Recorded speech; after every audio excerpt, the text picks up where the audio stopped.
I'd like to tell you the story of two operators, a poor operator and a rich operator. And when I say poor operator, I don't mean a bad operator. I just mean someone who's not getting what they want financially yet. And what makes these two operators different is their approach to the business. Let me give you an example. See, poor operators, they set goals. Okay, now you might say, Scott, doesn't everybody set a goal? Well, kind of. But rich operators do something that others don't. They remove obstacles. And I see this constantly. I hear people say, well, my goal is to do 10 deals this month or 10 deals this year, or I want to hit $500,000 of revenue, or I'm going to double my portfolio. And I'm laughing because I've said all of these things and more. I can't tell you how many of those things I've said. And the cool thing is that they feel ambitious. They feel productive. They feel like something that we should be doing. But in analyzing hundreds of real estate businesses, here's something that I've learned. Goals and setting goals without removing obstacles is just wishful thinking. Let me tell you what I mean. I had a call last week with an operator. He's in self-storage. So he's a self-storage operator, and his goal was to fill 30 spaces by the end of the year. Now, when I'm recording this, there's about 10 weeks left in the year. So his goal was to rent 3 units a week. And I asked him, I said, well, what's stopping you from doing that right now? And he paused and he came back and he said, well, I need to work on my marketing. And I probably should hire a VA to handle the inbound calls as they come in. And I sure would like to have a way that I could automate the process to where people could just rent the unit remotely so I don't have to be involved with it. And then I asked him this question. I said, if you had to fill these units in the next 2 weeks to save your business, which of those things that you just listed would help you? And he paused and he came back and he said, none of them. I would have to get super aggressive and think about the goal differently. And that was it. See, he needed to think differently. For him, everything that he was working on was optimization. His true obstacle was his execution.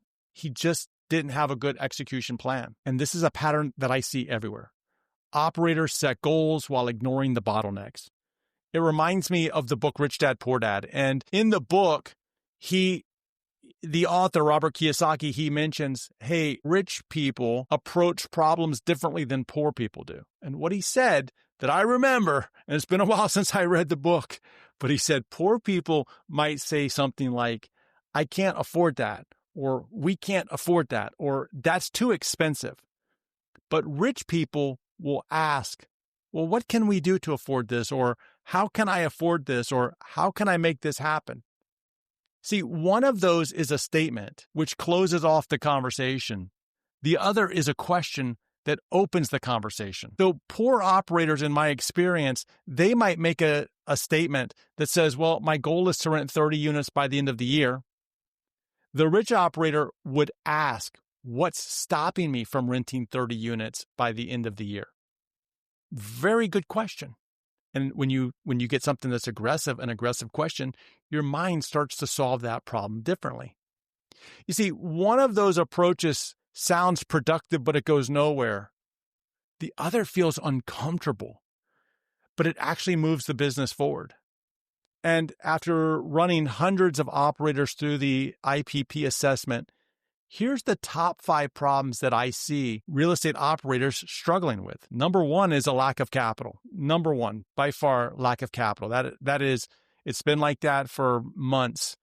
That's the biggest challenge right now. The next one is that they can't attract the right buyers. They can't convert leads into sales. They can't find enough deals. And lastly, in the top 5 is they don't know their numbers. Every single one of these is an obstacle. In episode 3 of this podcast, we talked about Cracker Barrel and how they spent $750 million on their rebranding activity when they had a revenue problem. They didn't have a logo problem. They had a revenue problem. And then we followed up in the next episode, episode 4, we talked about how France built the wrong defense system in World War II. And I challenged you, are you building the wrong defense system? Are you building your own Maginot Line? You see, these things are working on order level issues when you're stuck at deal flow. And so here's the shift. Instead of setting a goal that says, hey, I'm going to do 10 deals this year or whatever the time frame is, I want you to ask a question. If you had to close one deal today, what would stop me? Not slow me down, stop me. Is it capital? Then you have a capital problem. Is it finding buyers? Then you have a prospecting problem. Is it converting leads? Then you have a sales problem. Is it finding deals? Then you have a sourcing problem. Is it knowing if you're profitable? Then you have a numbers problem. That obstacle, that one obstacle is your vital need. It's not your goal, it's the obstacle. And once you identify it, then you can remove it. But you have to identify the right obstacles in the right order. Now, look, early in my investing career, when my goal was to replace my corporate income, back when I was a VP at that Fortune 300 company, my goal, my income replacement goal seemed to be just massive. And I never stopped to say what's stopping me from achieving this number. I just saw the goal and it felt massive. I wish I would have stopped and said, what's stopping me from hitting that quicker? But I never did that. What I did do is I kept building systems and automations. I love that work. And everything was going along okay. Everything was going okay until August of 2015. And then I had my worst month in the business ever. I had nothing. I had no sales, no revenue. It was like the business was over.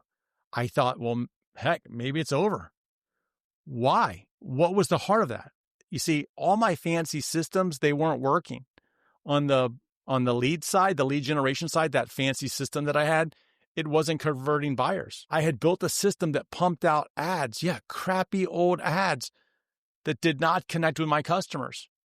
I was optimizing for the wrong thing. Then I stopped. I finally asked, what's actually stopping me? And the answer was clear. The terrible systems that produce terrible ads. The market was talking to me. I mean, they technically weren't talking to me because it was crickets. Nobody was saying anything to me. See, the problem was not my systems, and it was not deal attraction. I had a lead problem. So I stopped building those systems and I returned to the basics. I started writing my ads by hand, and I wanted to focus on connecting with people. And that's really when everything changed. Not because I worked harder, but because I removed the right obstacle. And this is the core of the investor priority pyramid. It's not about working harder. It's about diagnosing the right problem. See, deal flow comes before profit. Profitability comes before order. Vital needs come before nice to haves. The sequence that we approach these issues matters. So here's what I want you to do this week. I want you to ask yourself this question. If I had to close one deal in the next 7 days to save my business, what would stop me? Not slow me down. What would be the one thing stopping me from accomplishing that goal? Write that down. That's your obstacle. That's the thing to fix first. Now, you can also take the IPP assessment. I'll put the link in the show notes. It'll show you your vital need in less than 5 minutes. Because poor operators set goals and wonder why they're stuck. Rich operators remove the obstacles and watch everything become possible. So I challenge you, what's your obstacle?